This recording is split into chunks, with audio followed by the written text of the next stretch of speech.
एक कत्ल, एक बिल्कुल साफ तस्वीर और एक पक्का पकाया संदिग्ध।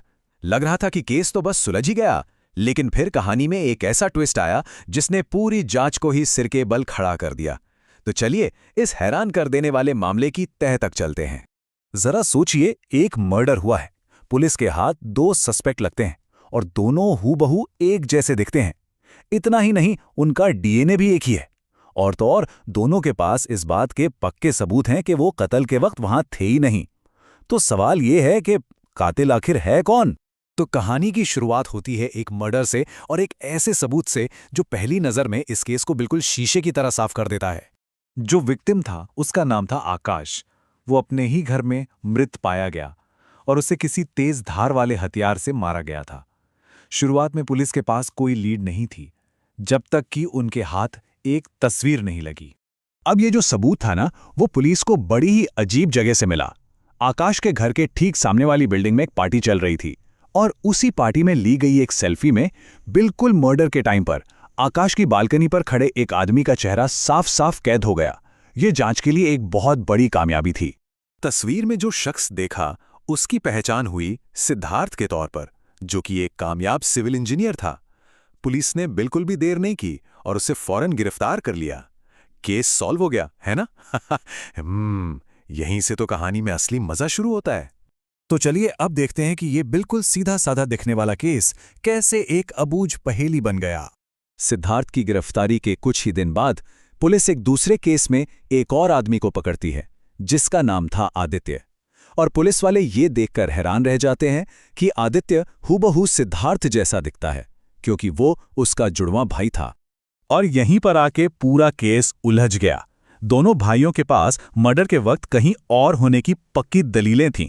सिद्धार्थ का कहना था कि उसकी कार का टायर पंक्चर हो गया था और उसकी मदद करने वाला एक कैब ड्राइवर इसका गवाह भी था।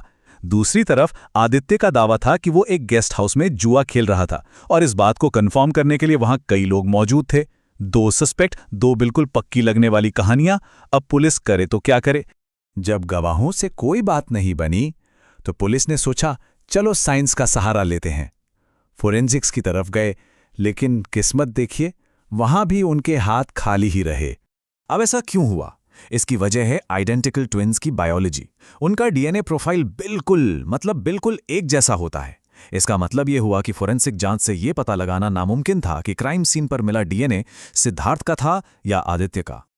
और बस यही पुलिस के लिए सबसे बड़ी मुसीबत बन गया। क्राइम सीन से मिला डीएनए दोनों भाइयों से मैच कर रहा था। मौके पर कोई उंगलियों के निशान भी नहीं मिले। मतलब जांच एक ऐसी बंद गली में पहुंच गई जहां से आगे कोई रास्ता ही नहीं था। महीनों की जांच के बाद जब कोई नतीजा नहीं निकला तो केस पहुंचा अदालत। और अब जज साहब के सामने एक ऐसा फैसला था जो लेना लगभग नामुमकिन था। जज ने कानून के एक बहुत ही जरूरी सिद्धांत का जिक्र किया, जिसे कहते हैं बेनिफिट ऑफ डाउट या संदेह का लाभ। अब इसका सीधा सा मतलब यह है कि अगर प्रोसिक्यूशन यानी कि सरकारी वकील किसी जुर्म को बिना किसी शक के साबित नहीं कर पाता तो आरोपी को दोषी नहीं माना जा सकता। और इस केस में तो शक ही शक था। और इसी एक सिद्धांत के आधार पर कोर्ट ने वो फैसला सुनाया जिसने सबको चौंका दिया। क्योंकि पुलिस ये साबित ही नहीं कर पाई कि दोनों में से कातिल कौन था, इसलिए सिद्धार्थ और आदित्य दोनों को बरी कर दिया गया। दोनों भाई आजाद थे और आकाश की हत्या का केस ऑफिशियली बंद हो गया। पर क्या कहानी सच में यहीं खत्म हो गई? बिल्कुल नहीं, क्योंकि जो लग रहा था वो सच नहीं था। अब पर्दा उठेगा उस सच्चाई से जो इस परफेक्ट क्राइम के पीछे छिपी थी। तो आखिर असली कहानी थी क्या? ये कोई इत्तेफाक नहीं था, बल्कि एक बहुत ही चालाकी से बुना गया जाल था।